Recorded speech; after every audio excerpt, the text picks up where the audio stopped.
Right.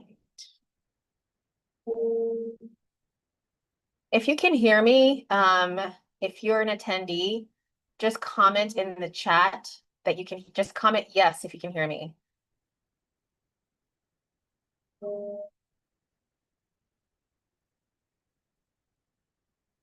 Perfect. Thank you, Michelle. Okay, I'm going to minimize this and I'm going to keep coming to the chat to make sure that I'm not missing any questions. Perfect. Thank you, Michelle. Okay, I'm going to minimize this and I'm going to keep coming to the chat to make sure that I'm not missing any questions. Perfect. Thank you, Michelle. Okay, and minimize this. And I'm going to keep coming to the. Looks like I had multiple things showing up here. So I'm going to close that out and you can see my screen.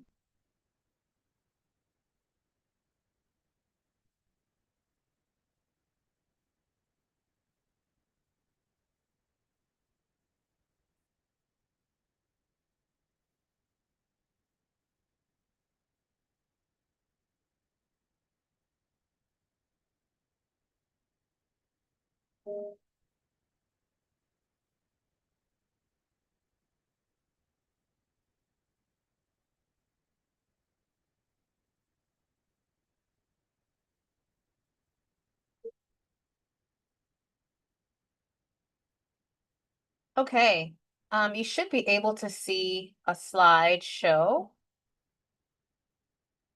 Let me make sure that this is in presentation mode.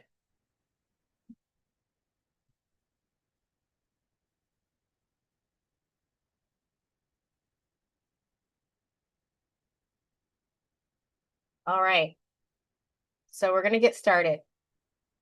All right, so hello everybody. My name is Ade Akindepe. I'm a nurse practitioner and I'm the founder of Rejuvenate Health and Wellness here in Anchorage. And one of the things that I love to do is educate, especially women, on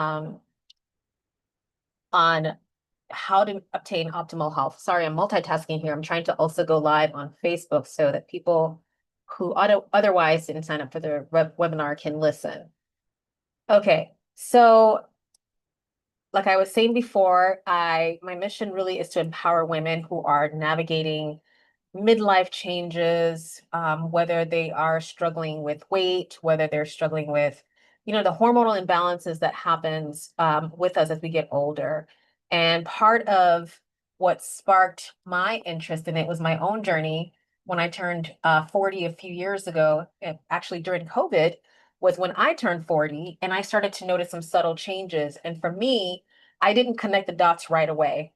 And it took a provider like myself to, after visiting multiple providers, to hear me out and say, yeah, your labs are normal, but there's something else that can be going on. So as a long story short, I started to gradually have those changes, vision changes, weight gain, joint aches, irritability, mood swings, low libido, you can name the list. That started to happen. And sometimes I think the assumption is you have to be much older for you to see those changes, but not necessarily. And it doesn't have to be over 40. This can very well happen at a younger age, especially if you were someone that was maybe forced into menopause, maybe because you had surgery, you had your ovaries removed, things like that. Maybe you were on medications that mess with your hormones and such.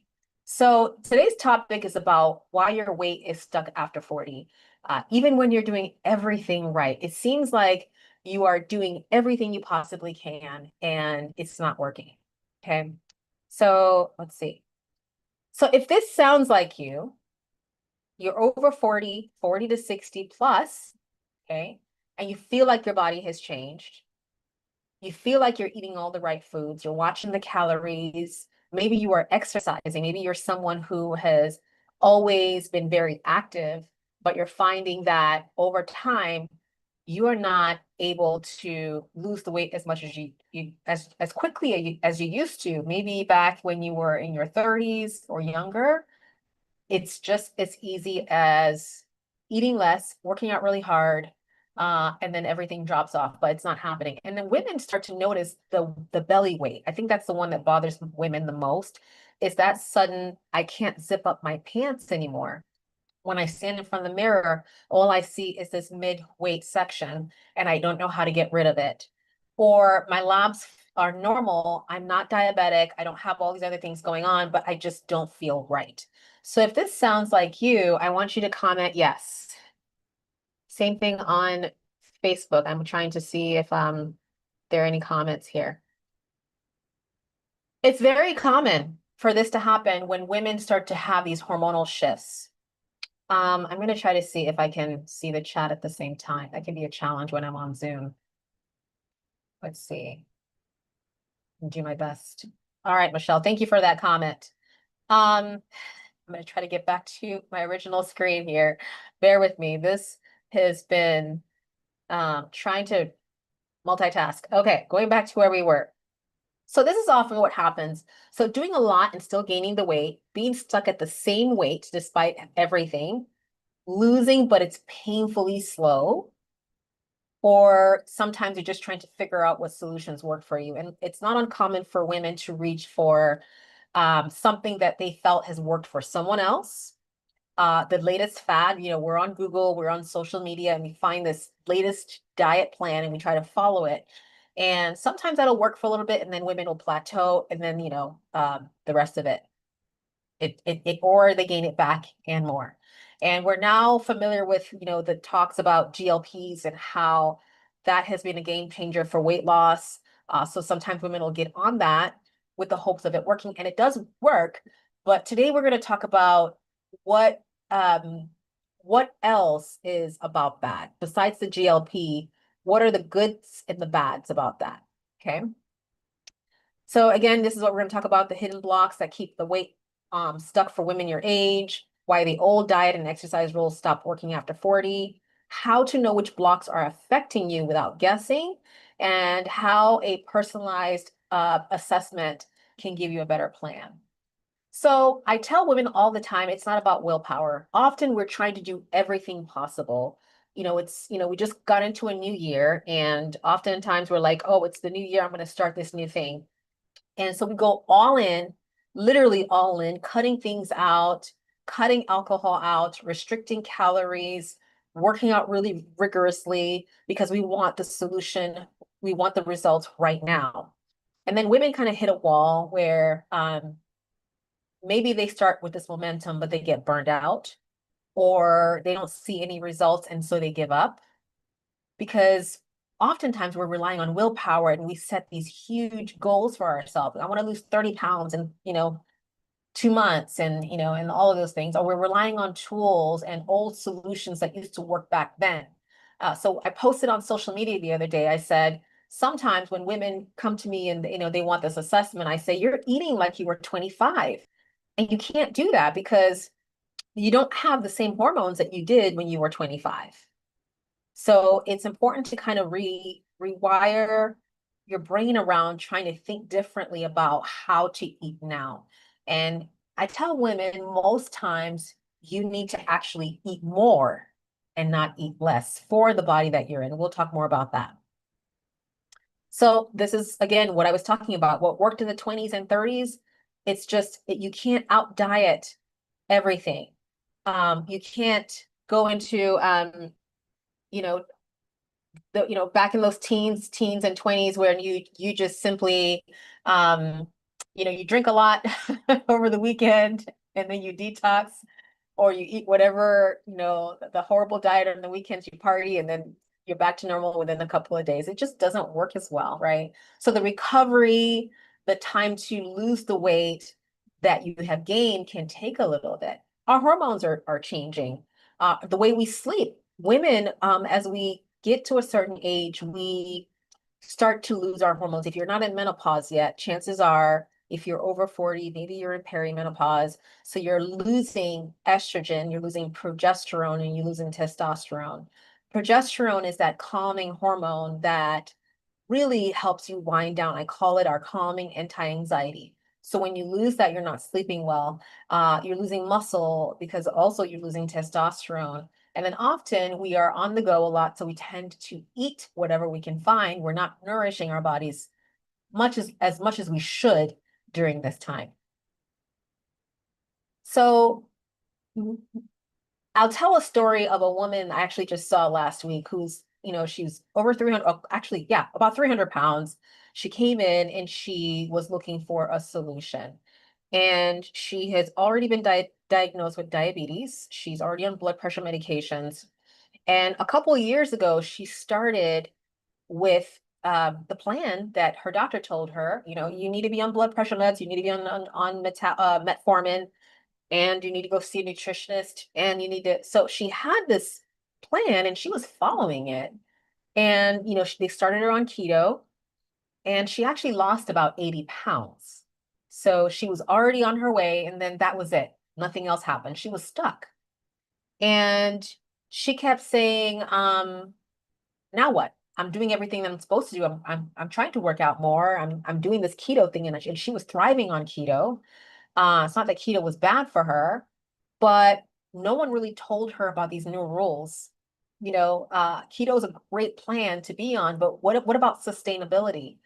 How does that work in real life setting of stress, of a very stressful job, of what happens when life gets thrown at you, how to manage all those things that life just throws at you. How do you handle blood sugar, stress, muscle loss? So and even though she was trying to do things the way she was told to do, it was still generic in some way because it wasn't really personalized to her. So I think what I want to focus on today is clarity. And even though it's not going to be personalized to you necessarily, at least you walk away with something, maybe a aha moment goes on and you can seek some advice somewhere. So what feels most confusing right now? So hormones, your metabolism, stress, sleep, what to eat, right? We just talked about hormones. They're moving up and down. They're not necessarily where they were 10, 15, 20 years ago. Your metabolism is slower. I mean, there's multiple things that cause stress. Maybe you have aging parents that you're caring for. You're caring for a family. Maybe that you have to work multiple jobs. Maybe you're not sleeping. And then also what to eat and how is the food impacting your body, right? So let's talk about block number one. One of the things that is very, very common that keeps women stuck is blood sugar and insulin. I don't care if you've been told that your labs are normal and your hemoglobin A1C was normal. It doesn't mean that there is not an underlying problem. I'm going to say that one more time. Just because your doctor told you that your A1C, and A1C is basically a number that tells you how well your blood sugar has been controlled over the last 3 months. So it's a snapshot in time, but before right now. Your blood sugar is if it's less than 6, your doctor's like, well, that's good. You're not diabetic yet, right? So they'll tell you it's normal. Maybe you get a fasting blood sugar and your blood sugar is 87 fasting. So when you come to my clinic, and if you are a patient of mine, you probably know, maybe you're a patient of Jennifer Blackwell, who's the PA, we kind of don't think that's normal. And I'm going to go into that. So our bodies are very smart, right? So when your body sees a pattern emerging, your blood sugars are starting to creep up, it does this wonderful thing. It basically kicks your pancreas into gear and say, hey, the blood sugars are climbing up.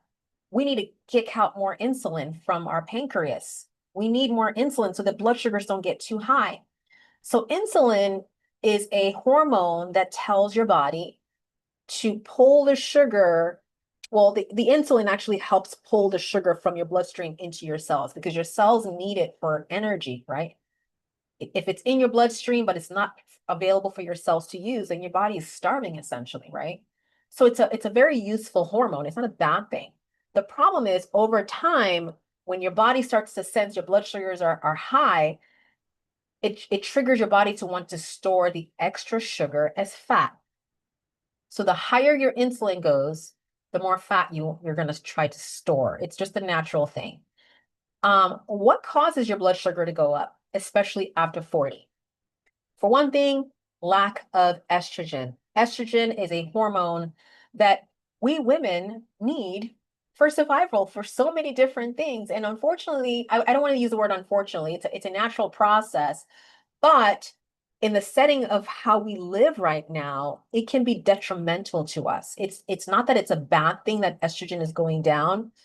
It's in the setting of sedentary lifestyle, not moving, not eating the right foods, not managing stress. Let's see, not knowing your family history and how your body processes certain kinds of food. Chemicals. We have a lot of chemicals in our environment, in our food, in what we use to cook food. So they really mess with our hormones. That plus the natural process of losing estrogen causes us women to almost automatically become insulin resistant. That simply means that your body gets really not as sensitive to insulin. It's supposed to respond and trigger blood sugars to go into your cells and not just sit around in your blood. But over time, if you're not managing stress, if you keep eating a lot of processed sugar and not moving or not strength training, your blood sugars start to climb up even more with time. As estrogen goes down, insulin goes up. And when insulin goes up, we store fat. I'm going to pause there and see if that makes sense. Does that make sense? Michelle, I can't see you. I can see people on Facebook, but I can't see you. I'm going to exit full screen for a second. If that makes sense, just comment yes. Perfect. So that's pretty much what's going on. So the reason why I say if your doctor told you your A1C is normal, but your fasting blood sugar is, let's say, 92, I start to think, well, if you're fasting and you haven't had anything to eat for a while, why is your blood sugar 92? If your blood sugar was 80, 75, perfect, Christy, thank you for that. If your blood sugar was, closer to the lower range without food, then I would say, I like that better. But the closer it is to the higher range of normal, then I'm concerned that, I think your blood sugar is already creeping up. And that's why most times we recommend a continuous glucose monitor to see, hey, let's see what your blood sugar does when you are stressed. Let's see what your blood sugar does when you're eating quote unquote healthy. Because sometimes we think we're doing the right things, but the way your body responds to that thing might be opposite. And that's why it's not a one size fits all. Okay. I'm sorry, guys, on Facebook, you can't see the PowerPoint, but I will share this with you after this episode if you're watching. Okay. So signs your blood sugar is working against you. Okay, so this is something that every woman should really know. If you have stubborn belly fat that doesn't match your efforts, that is the number one clue. So if you get to our clinic, if you've been to our clinic before, we do what's called a body composition. A body composition scale is great because it doesn't just look at the number on the scale. I tell people all the time, your scale is probably lying to you. You get on the scale and you're 140 pounds and you think, oh, I'm good. I'm 140 pounds. But what is under that weight? What is your percent body fat? What is your visceral fat? Okay, that's what tells us if we're metabolically healthy. So if you came to the clinic and you're 140 pounds, but your visceral fat is high, that's the belly fat, then we need to change your body composition to become less visceral fat, more muscle, increased or better insulin sensitivity. Comment yes if that makes sense.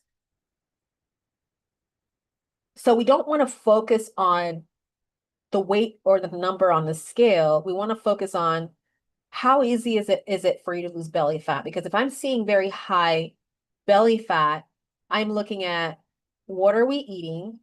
What are your blood sugars doing? What does stress look like? Because stress is one of the number one causes of stubborn belly fat. And if we're not controlling your cortisol levels, your cortisol is increasing your insulin. You're most likely not sleeping well, so that makes it worse. And then the belly fat stays on. Strong sugar cravings. especially later in the day. If you're craving carbs or sugar, then most likely you're having some kind of metabolic insulin issue. It's crashing, you're hangry, you're having hangry episodes later at night. You feel better right after eating, but then you crash. So those are signs that your blood sugars are kind of imbalanced. What's supposed to happen after a good nourishing meal, your blood sugar is supposed to rise, not super high, but it's supposed to rise and stay steady, and then drop again. Or if you do eat something sweet, your blood sugar is supposed to rise. You'll see the spike, and then it's supposed to come down. But if it stays high hours after eating, then your body is still not sensitive. So basically, we're looking at insulin resistance, which is why I highly recommend every woman to at least try on a continuous glucose monitor. Okay, so why does your doctor say you're fine? And we already kind of talked about that, right? So most times when you go to your doctor, they'll check your fasting glucose. If you're lucky, maybe they'll check an insulin, maybe they'll check an A1C. And again, your doctor's looking at a range, which that range is not looking at the full picture of a metabolically potentially not healthy woman who is probably in perimenopause or menopause, has high stress, sedentary. So you have to look at it from a lens of not just the number or the weight on the scale or the BMI, which is what traditionally doctors look at, right? So all of that plus your lifestyle has to align. If it doesn't, then those numbers are not telling you anything. Okay. What we look at in an assessment. So it's very important to look at patterns. And that's why in the way I coach, we coach clients at Rejuvenate, we do what the one thing called the Donray assessment. So the first thing we do is called the discovery. And it's important before you do anything, whether especially with metabolic health, is to discover what's happening, patterns in blood sugar, and your insulin, not just one single number, but a pattern. So that continuous glucose monitor, if you put it on, and if you've ever tried it, wonderful. If you've not, a continuous glucose monitor is essentially a it's not a finger stick. I know sometimes if you have diabetes, you could use one of those finger sticks, but it's something that you put in a fatty tissue area. Usually it's under the arm. You'll see it's a flat thing and you can connect it to an app on your phone and it will give you numbers continuously what your blood sugars are doing. So it's amazing.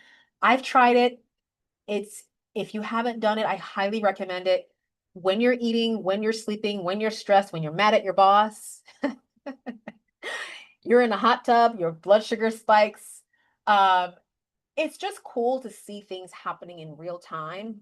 You know, that green tea that you swear is healthy is the one that's making your blood sugar go to 200. Yep, I've seen that happen too. Yep, yep. So everybody's body is different. So you may be processing sugar differently than somebody else. You may be eating something that's gluten-free and you think it's healthy because you got it from the health store, but how is it treating you? How is it treating your body, right? And we talked about stress, and I keep going back to stress because it is very common. Some women are just not sleeping. And sleep is one of the most metabolically healthy thing that you can potentially do. And if it's something that you struggle with, you definitely need to get help with that, whether it's because you have sleep apnea or you have hormone imbalance, maybe you need hormone replacement, maybe you need some nervous system regulating herbs. There's different tools you can use to try to get your nervous system to calm down. Because if you're trying to lose weight and your nervous system is prioritizing safety, then you're not going to lose weight and you're going to feel stuck, right? Because you're just not, your body wants to keep you from, starving to death. So that's what it's going to prioritize that. So again, we're looking at blood markers that hint insulin resistance. We're looking at your ferritin levels. If you have very high ferritin, that's ferritin, that can signal a lot of inflammation. So if you have high ferritin levels, how is your gut health? Are you eliminating well? Do you have a lot of toxic burden? Like, do you have an unhealthy gut? We know from research that our gut health is highly linked to how our brain functions. So if you're having brain fog, it may not necessarily be from hormones or perimenopause. It could be from your gut. If you're having depression, it could be from poor gut health. So our gut health is linked to so many different things, including weight. So if you're having stubborn belly fat, or you're starting to develop things like fatty liver disease, or your triglycerides, that's another cholesterol fat in your blood. If those are climbing up, then maybe gut health is something we need to look at too. So we look at your history, your symptoms, your lifestyle, and that everything needs to make sense in an assessment to know what's going to work for you. So small shifts that can help, okay? Balancing meals, protein, fiber, and healthy fats. And I know that sounds very cliche, but a lot of times women think they're eating healthy, but when you do a little bit of deep dive, most women are not eating enough protein and fiber. We're just not eating. And that's what is going to keep you from losing muscle, because we know as you lose your estrogen, as you lose your testosterone, you also lose muscle. And when you lose muscle, you lose your metabolism. So when we look at the body composition and we're seeing high levels of percent body fat, we're seeing high levels of visceral fat, you could be hitting the gym really hard and not seeing those results, and you're stuck. Matching your eating and movement to your blood sugar needs, right? Some women will say, well, I don't eat at all. I don't eat. I don't know why I'm gaining all this weight, but you do need to eat. It's what you're eating that really matters. It's not just eating less, it's what's on that plate. So we need to look at that. And then the exact plan that depends on your labs and what does that look like in daily life, because that really matters. It needs to work with where you are right now. So if this sounds like you, it's very possible that you're fighting insulin, you're doing all the things. You need an assessment. Okay. Okay. So I want to ask, especially if you're watching on Facebook as well too, does this sound like you? Do these blood sugar symptoms sound like you, where you're crashing, you have stubborn weight gain, you've been told your labs are normal, you just feel it like there's something off, but you really don't know what to do. So the first choice is very much, that sounds very much like me. B is somewhat. C is not really. And D is that you're not sure. Michelle, let me see what you're saying here. Okay, so that's B for you. So somewhat. Okay.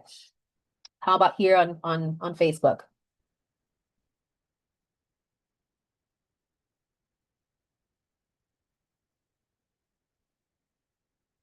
Oh, hi, Patricia. I didn't see you on there.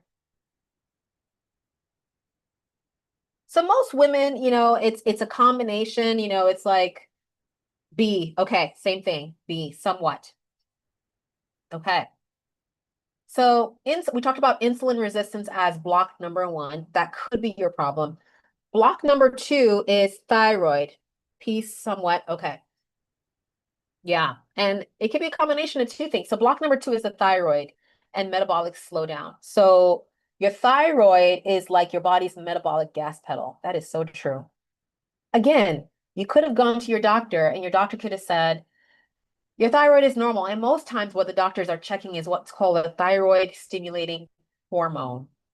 So the TSH, again, if it's within normal limits, your doctor says, you're fine. There's nothing wrong with your thyroid. They're not checking other labs. They're not checking what your nutrition is, if it's supporting thyroid function, but your energy's low, you have cold hands and feet, you can't lose weight, you have a lot of belly fat, constipation, all those other, hair thinning, all the symptoms of thyroid disorder or thyroid dysfunction, but your labs are normal. Okay. So again, I just talked about this. So weight gain, weight plateau, fatigue, brain fog, low mood, depression, dry skin, all of those are symptoms of thyroid dysfunction. Okay. So the labs that your doctor really should be checking, and I think I have that on here. Okay, I may not have put that in the slides, but optimal checking is again looking at your symptoms and then also looking at the labs. Your active thyroid hormone is T3.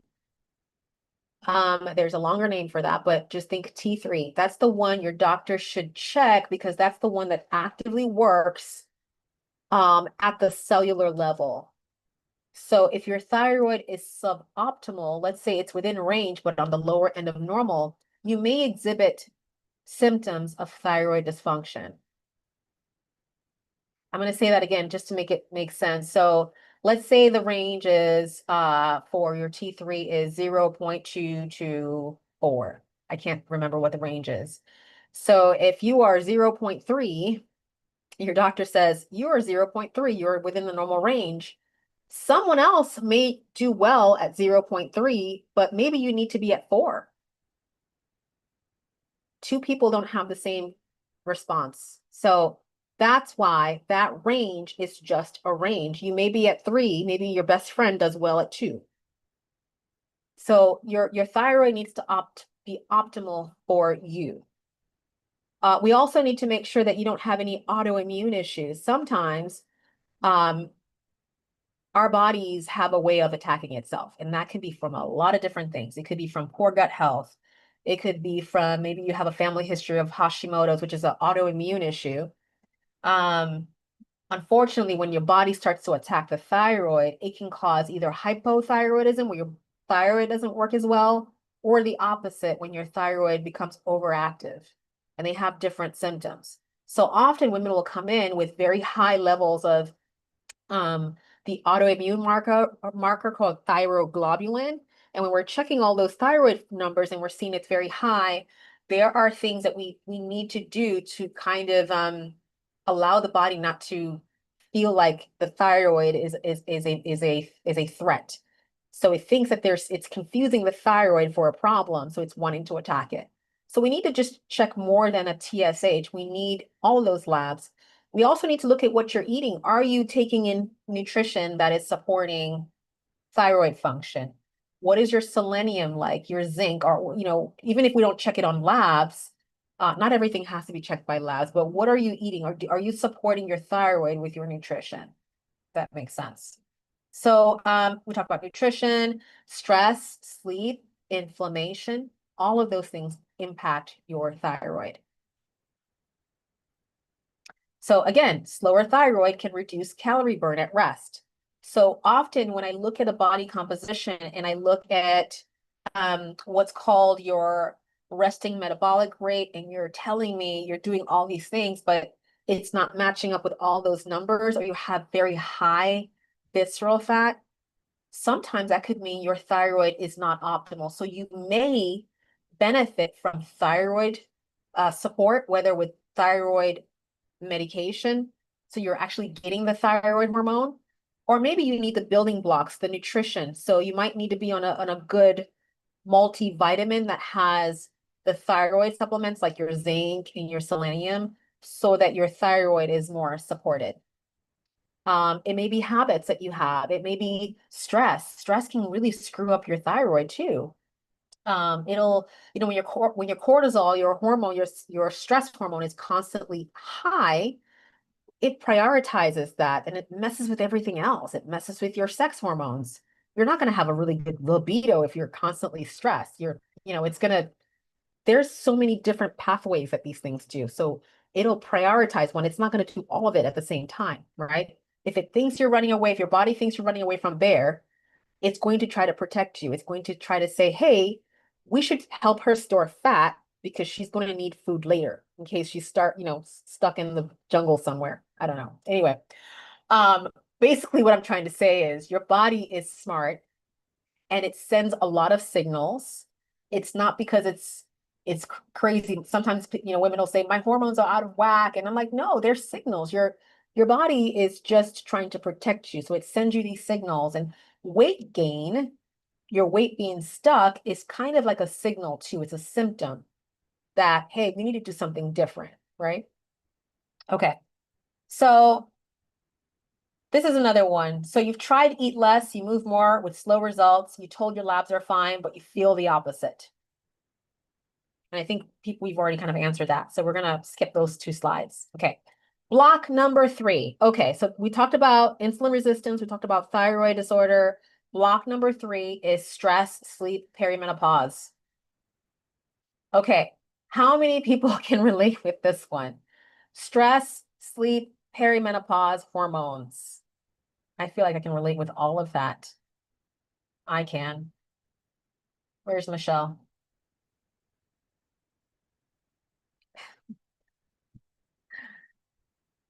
I can relate with all of that.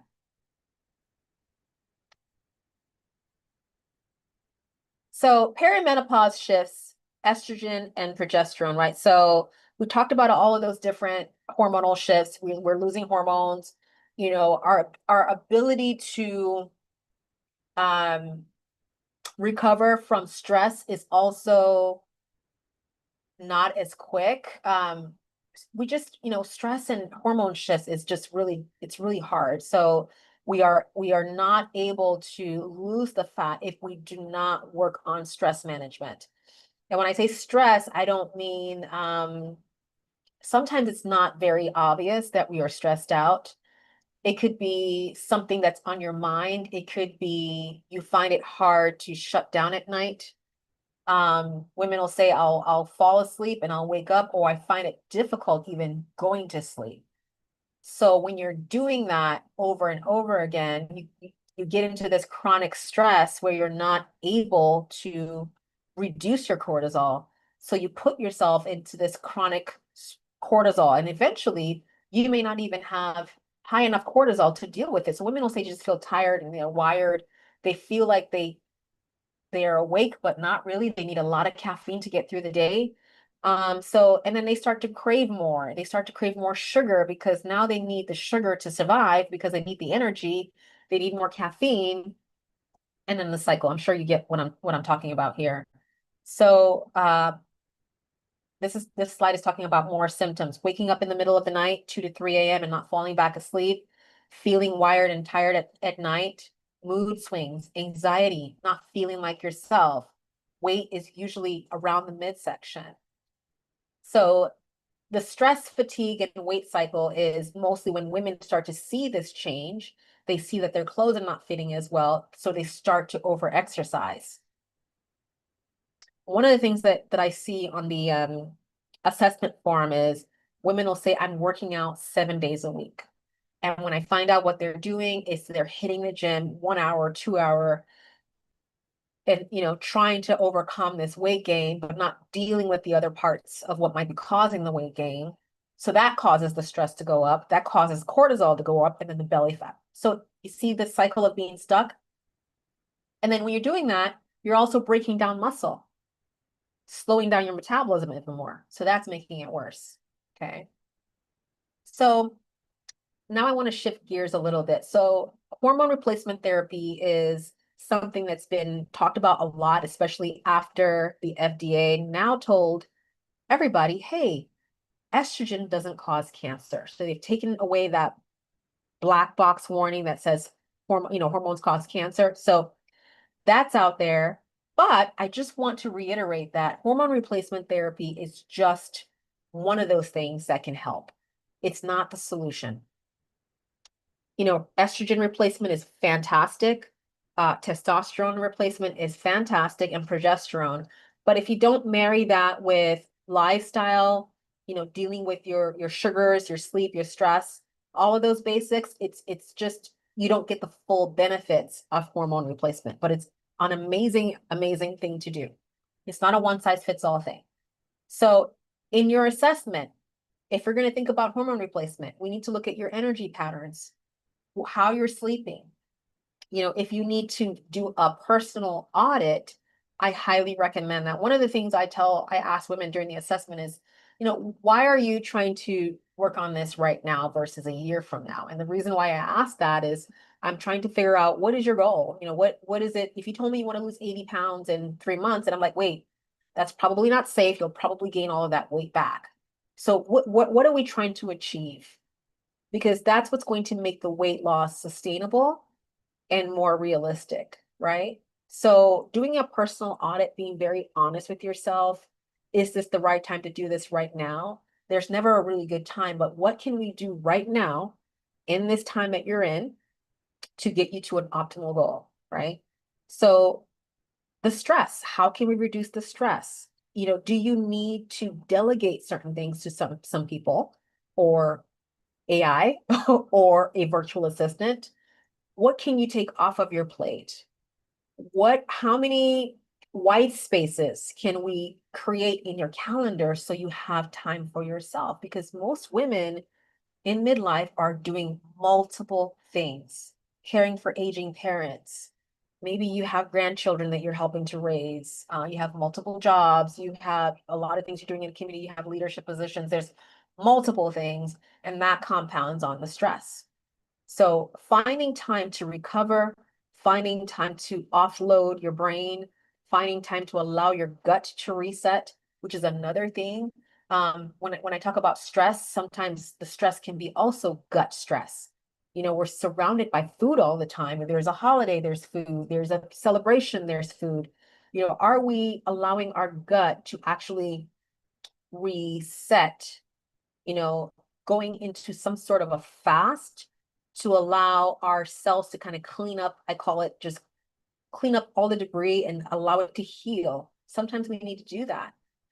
What are your energy patterns? Are you allowing yourself to replenish energy through sleep, of course? Okay. And how is everything else interacting with your hormones? We talked about how chemicals are in everything these days, including our food. There's a list of, and I can share that with you if you'd like, a list of chemicals and things that can really interact with our hormone receptors and our insulin receptors, and it makes you more insulin not insulin sensitive because of the foods that we eat or what we're cooking in. Okay, so that's just another question. I'm gonna skip those. We kind of talked about that already. So how does everything we just talked about look like in real life? If you're over 40 or maybe you're less than 40, but you're starting to notice some of these shifts already. Okay. It's not just eating less and doing intense workout. It's not being exhausted and trying to push through anyway. Okay. What really needs to happen is if you notice somewhat, I think most of you said somewhat, you're noticing these things somewhat, is to get checked. It starts with an assessment. So one of the first things we do is what's called a personalized wellness assessment. And an assessment is not just looking at labs, it's looking at the full picture. Where are your thyroid sitting at? What does your lifestyle patterns look like? What is your insulin looking like? To come up with a plan, to adjusting certain things. If you're someone that maybe eats around the clock, maybe you're someone that needs to shift your eating window. Maybe you need to take longer breaks from what you're eating. Maybe fasting might be right for you. Maybe you need a structured exercise plan. Maybe you need hormones. Maybe we need to discover what your body even needs. Maybe you need to get on a CGM to see what your blood sugar patterns are doing. So oftentimes, women are looking for answers and they need clarity. So I hope that this, short time together, there are some things that kind of sparked questions in your mind and you're like, you know what, I've noticed that I need to get it checked. So again, I just mentioned 3 things tonight. I talked about insulin resistance. These are the most common: thyroid dysfunction, and then hormone imbalance, perimenopause, stress, and sleep. There are some other things that could impact your weight, but for you to really find out what's going on with you, I definitely recommend doing what we call a personalized midlife metabolic and hormone assessment. It's more one-on-one. You dive deep to see what's going on with you personally, right? That is what's going to work for you. I talked to you about the woman that was 300 pounds and had lost 80 pounds and she was stuck, and she didn't realize what else her body needed until she came for this assessment and said, oh, nobody ever talked to me about that. I was on metformin, but I really didn't know what my blood sugars were doing. I was just put on keto. So she did lose initially because she had changed something, right? She was now keto. She had eliminated some carbs, but what else was there for her to work on? What was her stress level? What was her insulin doing? Like what did she need to eliminate certain foods? Did she have any food sensitivities? What was her gut health, etc. Right? So what I'm asking for you to do today, if there was anything, if this picture kind of, you know, resonated with you and you think you may have something going on with you, you're not getting any results, you're kind of stuck, and it doesn't necessarily have to be just with weight. I tell people oftentimes, when your body is healing, when your nervous system heals and you're metabolically healthy, weight loss is a side effect. You just lose the weight because weight gain is a symptom. It could be because you're eating a lot, so you gain weight, right? It could be because you're stressed. You can gain weight from that. You can gain weight from fluid retention. You can gain weight from a lot of different things. But what is the full picture? What is behind the weight gain? So if you fix all of those other things, weight loss should follow suit. So if you're interested, we do have 10 slots of personalized wellness assessments that we're doing for free for people who are listening tonight. So if you are interested in that, I want you to comment interested, and we will get you that assessment so that you can at least get some kind of clarity for you personally. And I'm only offering it to people that are attending tonight, just so you can gain more clarity. Okay, it's 7:16. We have a few more minutes for questions. Let me grab some water. Let me know in the comments if you have any questions. I'm going to stop sharing here for a second.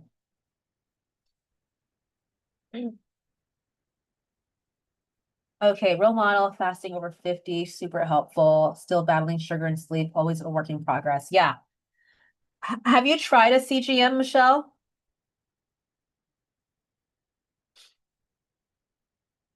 Oh, good. You're doing better with supplements. Okay. Yeah, Michelle, I would recommend trying the CGM. That may cue you into what might be going on if the sugar and sleep is still an issue. See you know, what might be happening there.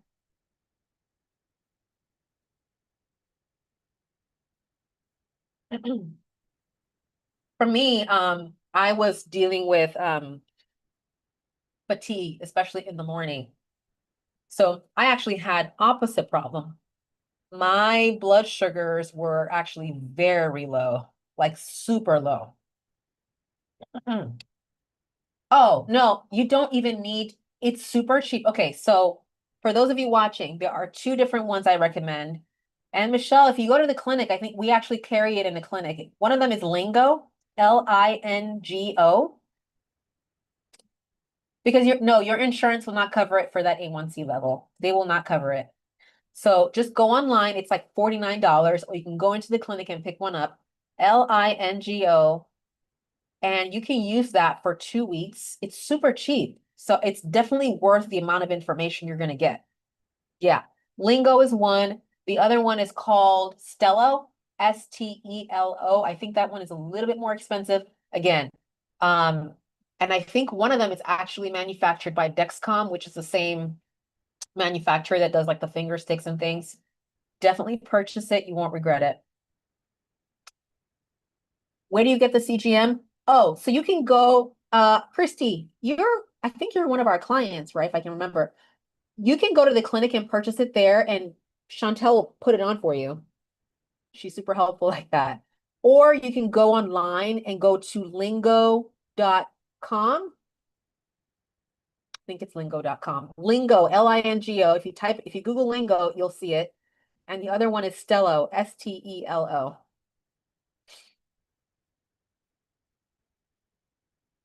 Yeah, so I put it on for, oh, good. That's why I recognize that name. I purchased one and my blood sugars were super low, and I just tweaked my evening meal, upped my protein, and that problem went away. No more low energy, because I usually like to do my workouts in the morning, strength training, and I just couldn't lift heavy. I was too tired. So I just didn't have enough protein. So I shifted a lot more protein to my last meal. So my blood sugars, and it's fun, it's so awesome. You can see it in real time, the dips, but if you go into hot tubs, warning, it will shoot to 200. That happened to me the other day. And I was like, whoa, what happened? I'm like, oh yeah, that's right. Because your body responds to stress. It's called hormetic stress. So it's just a normal safety mechanism. But when you see that spike, it naturally goes down right away. It recognizes it, then it kind of calms down. Our bodies are very smart, honestly. So yeah, that's one thing I would highly recommend, Michelle. If you wanted to get that number down, that might be the thing. Because sometimes we just don't know, right? You're just eating, you think you're doing the right things, and once you eliminate that one or two things, and your blood sugar normalizes, and that could be the issue there. Any other questions? Okay, perfect.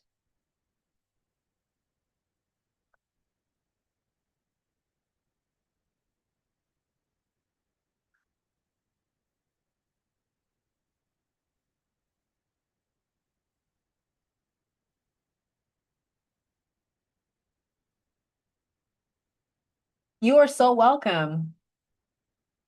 All right, so this is going to be recorded, so you can send it to someone. It's going to go to email.